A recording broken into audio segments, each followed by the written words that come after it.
जिस व्यक्ति से आपका स्नेह होता है, आप उसके खिलाफ कुछ भी सुन नहीं सकते।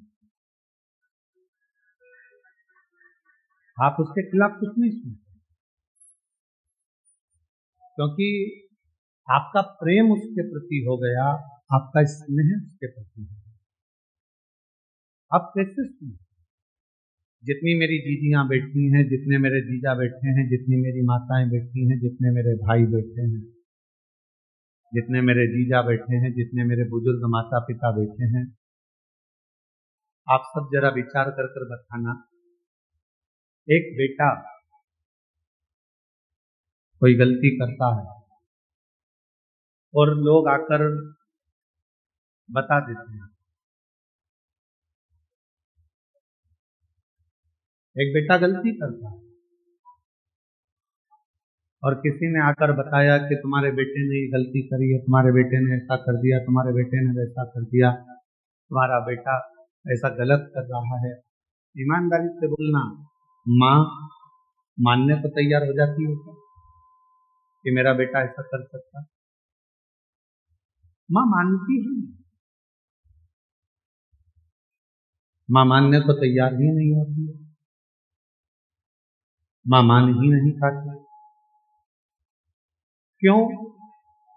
क्योंकि एक माँ अपनी बेटी से इतना प्रेम करती है, एक माँ अपने बेटे से इतना स्नेह करती है, इतना प्रेम करती है, इतना स्नेह करती है कि वो कुछ मानने को तैयार ही नहीं है। वो कुछ मानती है।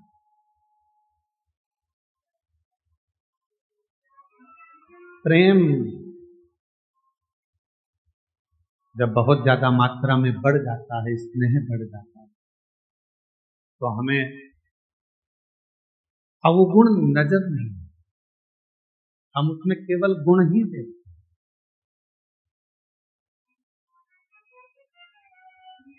हम उसमें अवगुण नहीं देख रहे हैं, हम केवल उसमें गुण देख रहे हैं। हम आपसे एक बात पूछें, जरा उत्तर दें। तुम्हारे लड़के की शादी पक्की हो, जिस लड़की को तुम देख कर आए हो, लड़के के लिए पसंद कर कर आए हो, उसमें तुम्हें बहुत सारे गुण नजर आते हैं। आते से कहते गुरुजी इतनी अच्छी लड़की है, एकदम बढ़िया, दिखने में भी सुंदर है, एजुकेशन अच्छी है, पढ़ाई अच्छी है, हाई पर्सनालिटी अच्छी है, बोलने सुनने में अच्छी है, वो सब तरह से श्रेष्ठ।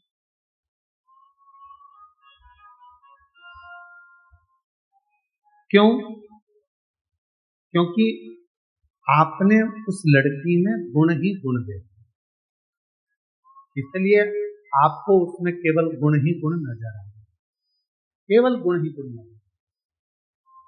और कुछ समय के बाद जब लड़की शादी कर कर आपके घर में आ जाती है, विवाह कर कर आ गई, 2-4 साल निकल गए, फिर उसके सारे गुण कहाँ चले जाते हैं?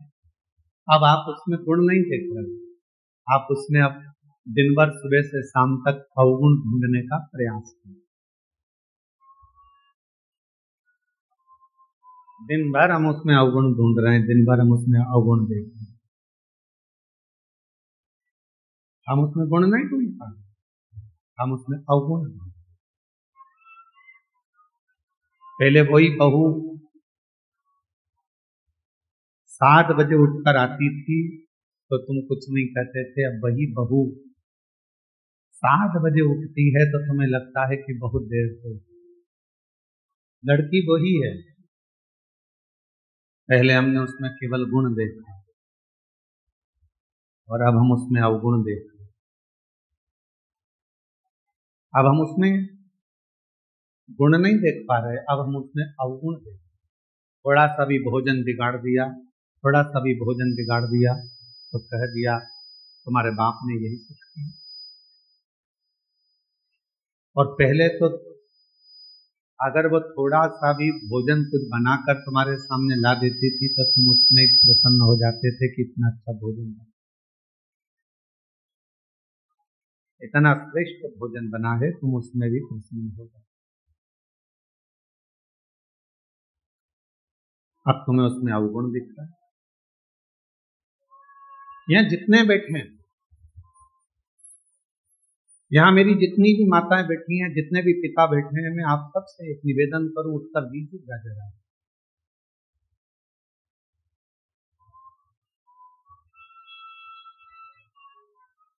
तुम्हारा दामाद, तुम्हारी बेटी का पति तुम्हारी बेटी को घुमाने लेकर जाए तो तुम्हें कैसा लगेगा? अच्छा लगेगा कि बुरा लगेगा? जम के तो बोलो। पड़ोसी से कहोगे इतना अच्छा दामाद मिला है, मेरी बेटी को खूब घुमा, खूब घुमा। और अगर वही काम तुम्हारा बेटा करे और तुम्हारी बहू को घुमाने ले जाए तो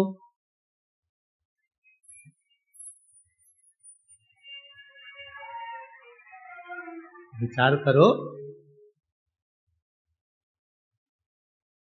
दामाद बेटी को अगर तुम्हारी बेटी को सोने की रकम दामाद दिलाए तो मेरा दामाद हीरा है। अभी दिवाली पर उसने मेरी बेटी को सोने का हार दिलाया, रानी हार दिलाया।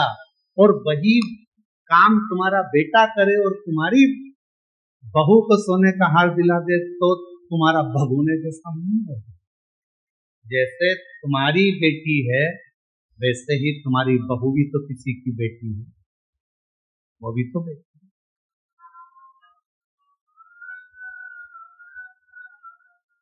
फिर दो मुख क्यों? फिर दो विचार क्यों? फिर दो दृष्टि क्यों?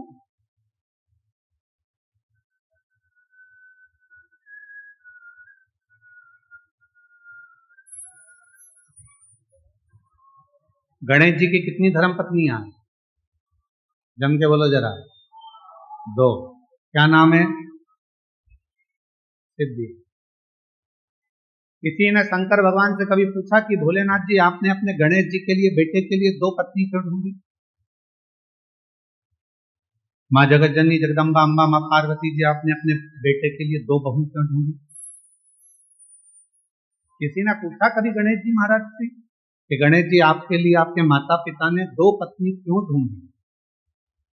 क्या आपके लिए एक धर्म पत्नी श्रेष्ठ नहीं थी? फिर आपने दो पत्नियों को क्यों धारण किया? दो पत्नी क्यों रखी?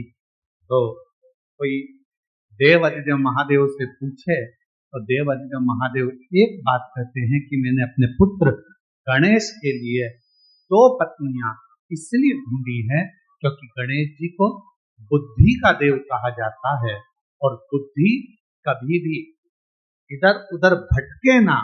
दोनों ओर अगर बुद्धि जाए भी तो दोनों ओर रिद्धि और सिद्धि होना चाहिए, दोनों ओर बुद्धि को संभालने।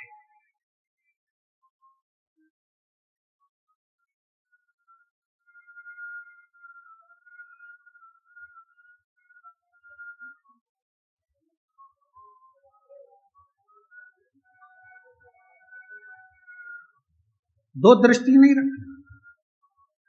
हमारी बुद्धि दो तरह से बढ़ जाती है।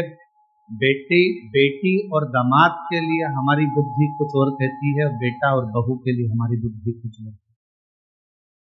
तुम्हारा दामाद, तुम्हारी बेटी बीमार पड़ गई, तुम्हारी बेटी बीमार पड़ी और तुम्हारा दामाद उसको हॉस्पिटल दिखाने ले गया। तुम्हारा दामाद घर में पोछा लगा दिया, तुम्हारे दामाद ने झाड़ू लगा दी, तुम्हारे दामाद ने चाय बनाकर पिला दी और तुम उससे मिलने गए। मेरा दामाद इतना हीरा है, मेरी बेटी बीमार पड़ गई तो इतनी सेवा कर रहा, इतनी सेवा कर रहा, और मालूम पड़े तुम्हारी बहू बीमार पड़ जाए और तुम्हारा बेटा वही की वही करे तो मेरा बेटा तो लल्लू हो,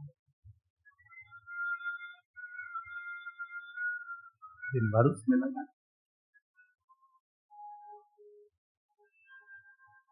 दिन भर दो बुद्धि नहीं चाहिए। रिद्धि सिद्धि के दाता गजानन तुम्हें सबसे पहले हमारा नमस्कार है। रिद्धि सिद्धि के दाता गजानन तुम्हें सबसे पहले हमारा नमस्कार है। रिद्धि सिद्धि के दाता गजानन तुम्हें सबसे पहले हमारा नमस्कार है। एक बुद्धि रखिए, समदृष्टि रखिए, समदृष्टि।